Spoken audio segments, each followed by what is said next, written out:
What's going on, everybody? Welcome back to the Mystical Rebel channel. I've been away for a little bit. I apologize. I've got a lot going on in my personal life. Nothing bad, all good stuff, but it's taking up a lot of my time. I've got added responsibilities, and so unfortunately, I don't have the time over these last few weeks to, have been making content. But I was able to put out a couple of TikTok videos over the last couple days, and here we are doing a video for YouTube, Rumble, etc. So um, we're back. I'm trying to get back in the swing of things, and so we are going to be reacting to this article that I saw here on the Daily Grail about ghosts. We got a ghost article here from the Daily Grail. So we're just going to dive right in here. I don't got the ring light. It's a nice day out there. Sun's in and out, so I'm trying some natural lighting. So we'll see how that goes. But yeah, so let's go ahead and dive right in. So we've got the Daily Grail. Haunted houses and ghosts are probably not caused by infrasound. Actually, I don't know why they ended that with actually, but and this is from a couple days ago. It's currently, as of this recording, it is May 7th, 12:23 p.m. May 7th. So this was only posted 5 days ago. 2 days ago, May 5th. And so let's see what they're talking about, because we know I'm certain I know where this is going to go. I've not read this. This is blind. I'm going into this blind. I'm reading it with you guys.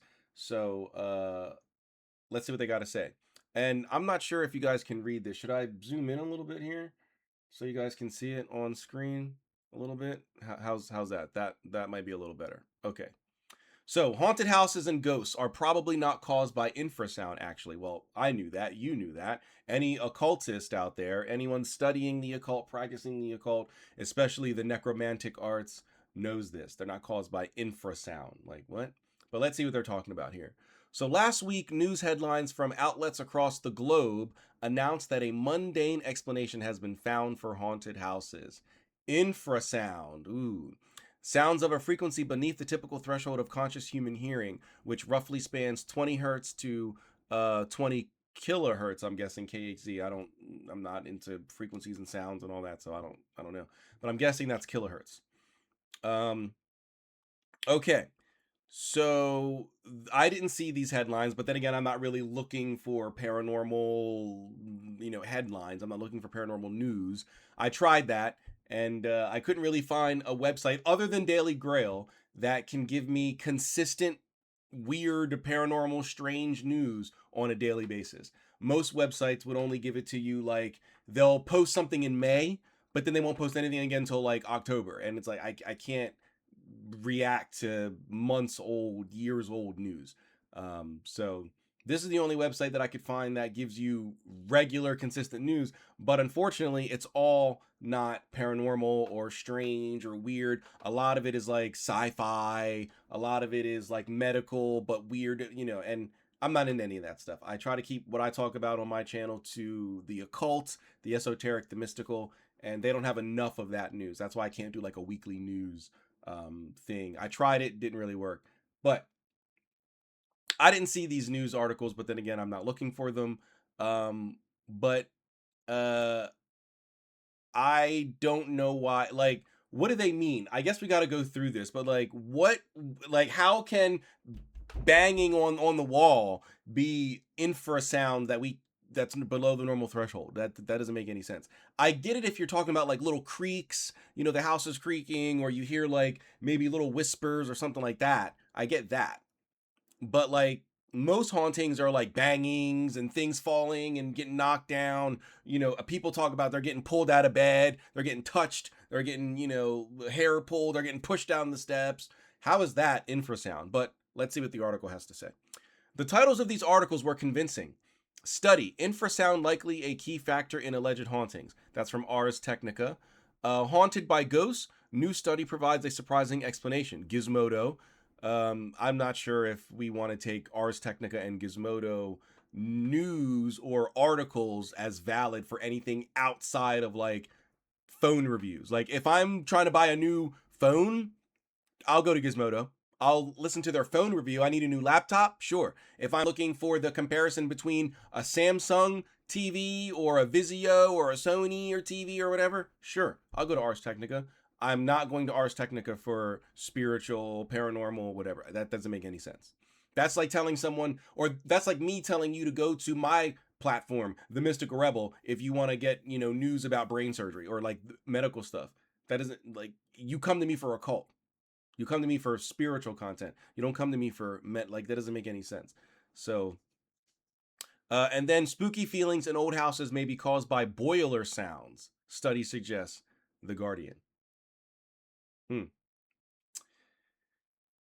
Which is weird because if you read the articles, including quotes from the researchers involved, things seem a whole lot more tentative.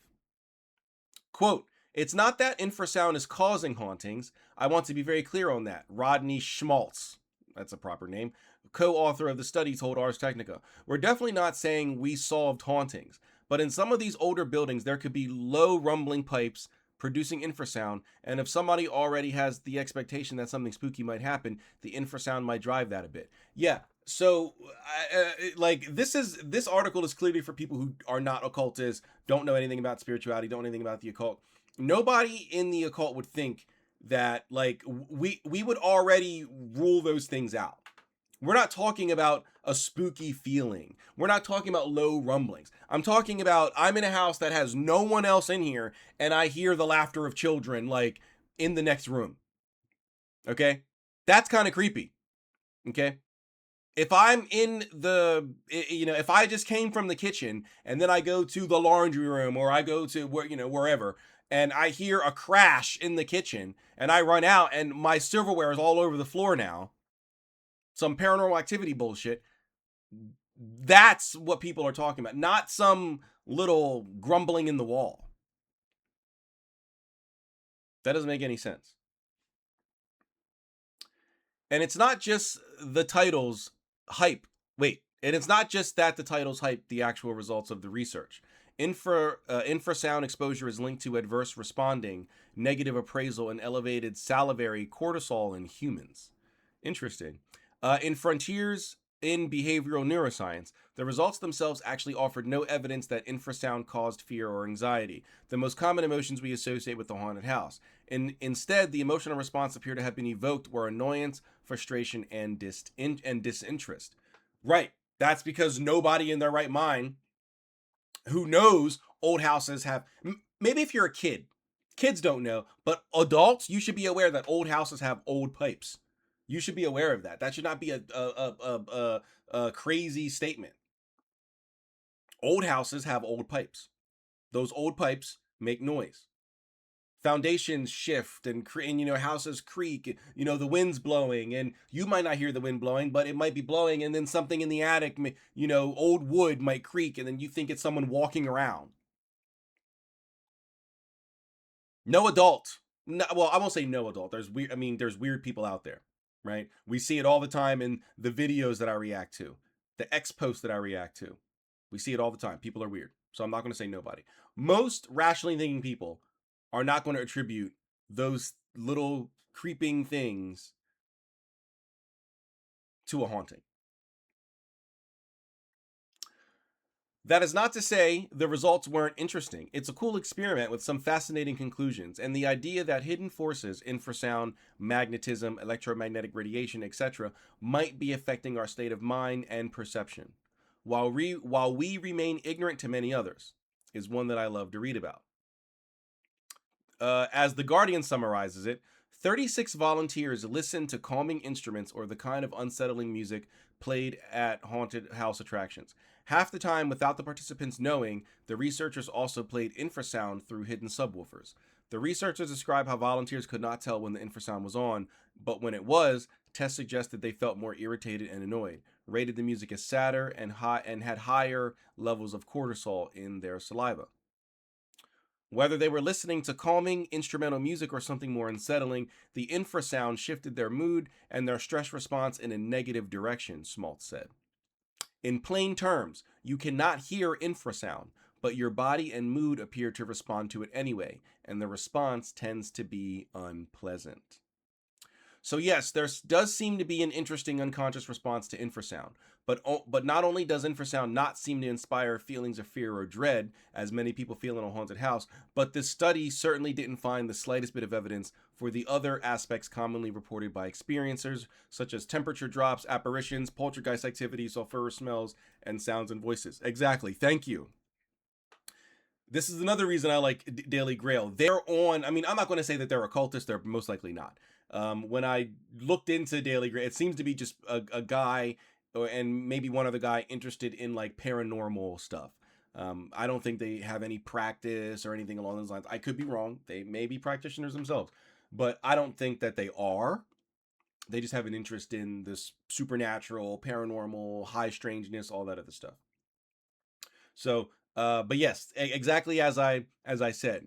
So sure, you might be able to say, oh well, the reason that you're feeling this way is because of an infrasound. But again, that doesn't explain the banging on the walls and the laughter of children in another room, or how haunted houses, how scary movies do. It's always dead children or something like that. It doesn't account for me hearing chainsaws in the basement, or like that doesn't you know there's no infrasound that's going to be a chainsaw. Like that doesn't make any sense. So I don't know what this. I mean, these studies are they seem to be ridiculous. It's also worth noting that this topic has been investigated previously. Way back in 2008, we reported on the Haunt Project. Wow, this website's been around since like it's been over 10 years, 15 years. Wow, I didn't know that. We reported on the Haunt Project, an attempt to build a haunted room by saturating various parts of it with electromagnetic fields and infrasound to see how research subjects would react to those invisible forces. But in that case as well, there seemed to be no correlation between spooky feelings and the presence of either EMF or infrasound. Again, this is not anything surprising to me, to you, if you're an occultist or someone who studies the occult, especially the necromantic arts. Yeah, ghosts are not infrasound or anything along those lines. Ghosts are real, spirits are real. They're not demons. They're not, some trickery. They can be. I'm not saying that trickster spirits don't exist. They can be, but unless you're an occultist working with spirits, that's not something you have to worry about. Um, Ghosts are real, spirits are real. Yes, demons are also real, but they're not caused by infrasound or any of that nonsense. You can certainly get in touch, assuming the house is actually haunted. You can actually get in touch with those spirits. And a good, well, there's several good books. Um, Strictly necromancy, sticking strictly with necromancy, you might want to go with something like the Sabbatica series. This is volume one. I've got a couple other volumes somewhere running around here. There's volume six. Here's volume six right here. I think I got there's volume four. Here's volume six. Sabbatica volume six. This is Sabbatica volume one. Sabbatica. This is the first volume. I've got volume four up there. Volume six is right here.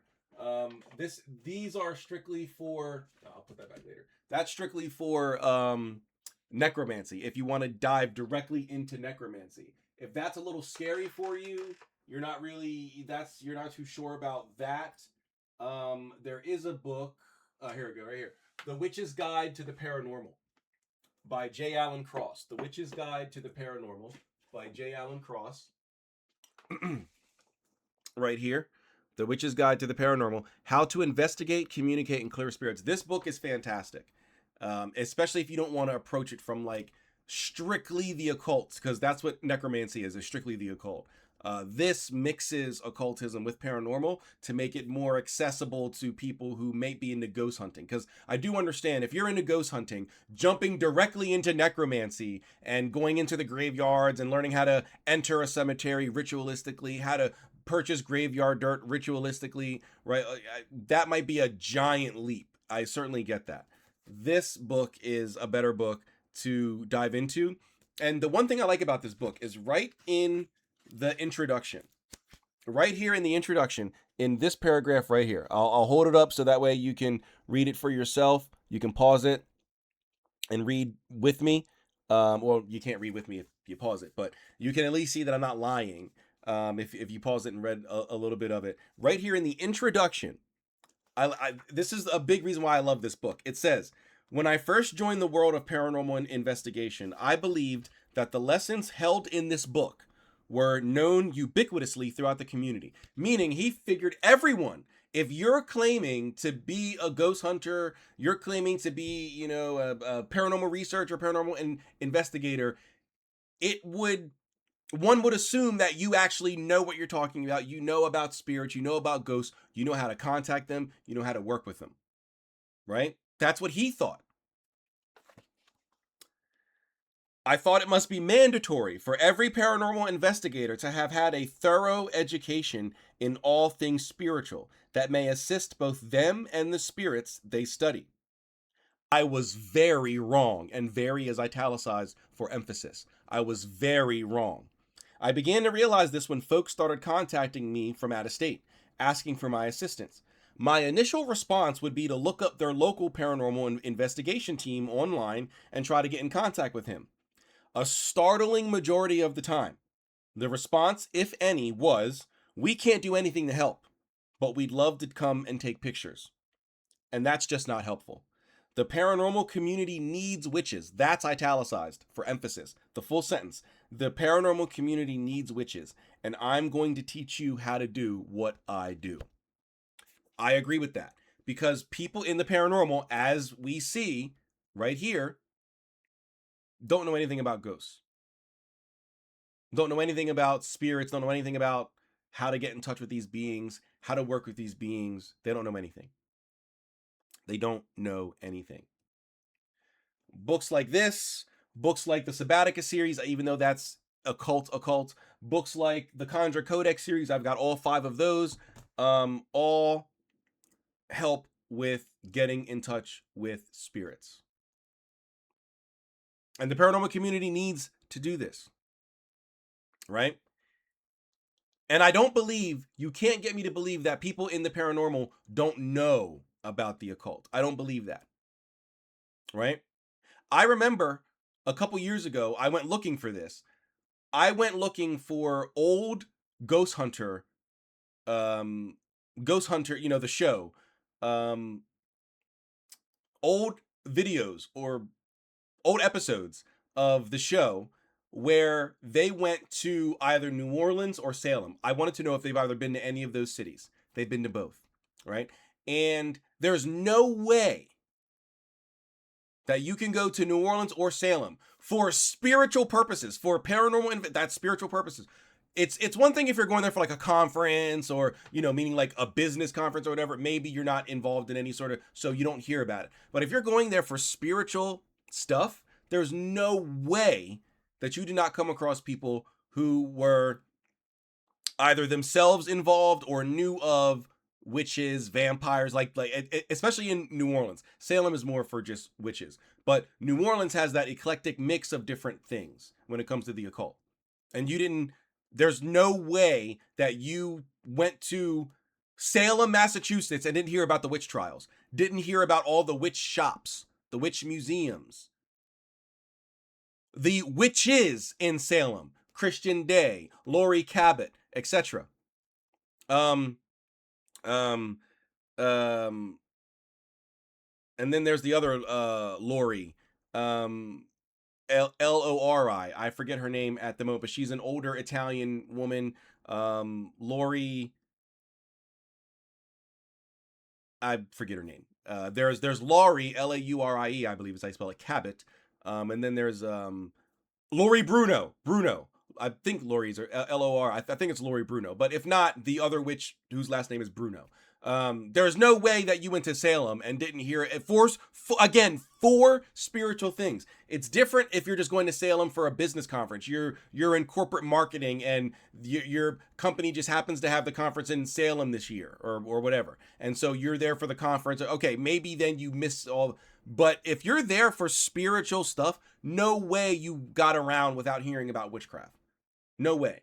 I don't believe that in any way, shape, or form. No way. What I think happened is a lot of these paranormal researchers did find occult books. Maybe not these occult books, maybe not specifically this deep, but I believe they might have found books similar to this Maybe not this one, but they found books similar. And they began to realize that if I want to have real spiritual experiences, it's going to take work. I'm not going to be able to just go on ghosthunting.com or go on Etsy and type in I won't be able to just go on Etsy and type in ghost hunting and spend $160 on this. And that's all I need, right? I bought, well, this is probably fake, but I spend 70 or $60, 57.99 on an RM or REM device pod, spirit communication, and that's it. I just take that with me to all the haunted houses, and boom, I can just talk to the spirit world. They realize that you can't do this. This doesn't make any sense. They realize that after reading actual cult books, it takes work. You got to learn to manipulate energy. You got to learn how to reach out with your Vocis Magicae and get spirit's attention. You got to learn how to use offerings, sacrifice. I don't mean human sacrifice, in order to get spirit's attention. It takes work. They don't like that, right? I got an app on my phone. Tested it out right here. The ghost hunting app. It's made with a video game engine, right? And let me see if I can turn it up. It's searching for ghosts. There's ghosts in here right now, guys. Hear that beeping? That's ghosts in here. There's ghosts in here right now. Come on. Look at that. Look at that activity, guys. It said damage. Damage. There's a ghost in here. He wants to damage me, guys. There's a ghost in here and it wants to damage me.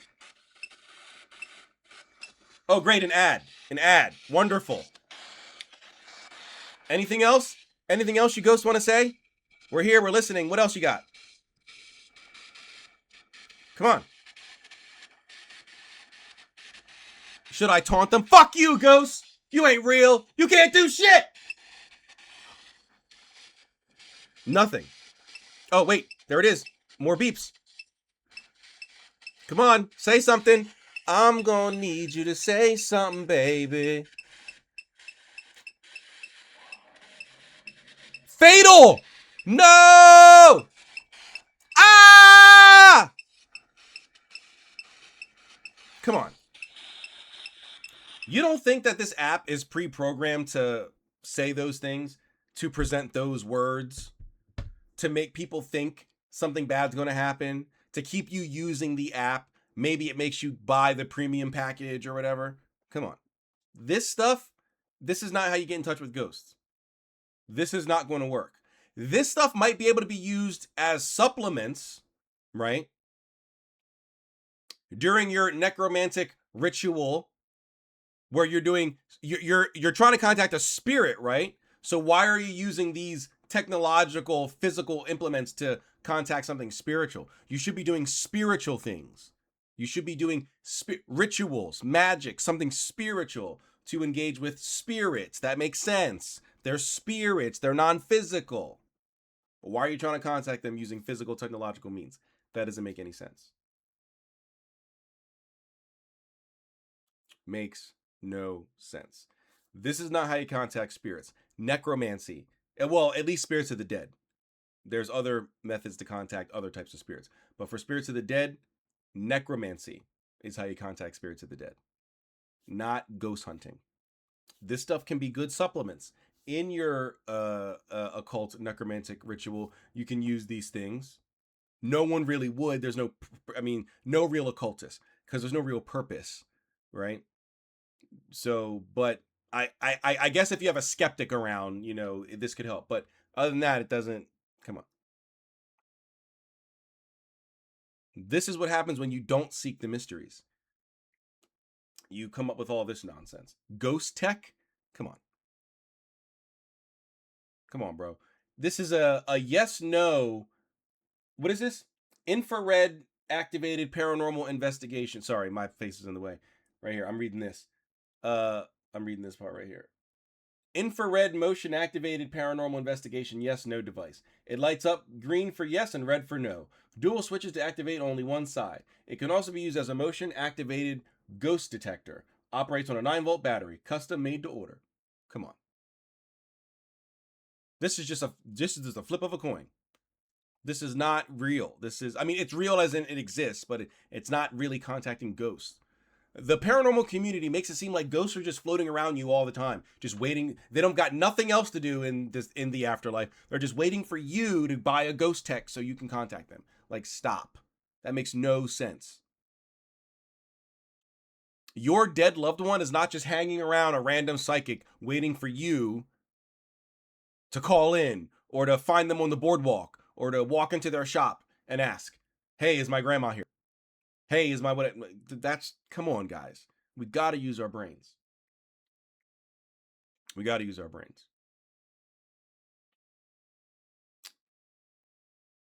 All right. Well, I think that's it. We're just going to react to that one. It's going to be just a clip today. We're not going to do a whole 2 hour, hour and a half long video. We're just going to react to this, and that's going to be it. So thank you guys for hanging out. Make sure you click that like button. Follow me here and on my other socials, The Mystical Rebel over on TikTok, The Mystical Rebel on X, The Mystical Rebel on Rumble. Please do follow me. Your support is greatly appreciated. But yeah, I will catch you guys in the next one. As always, seek the mysteries. Peace.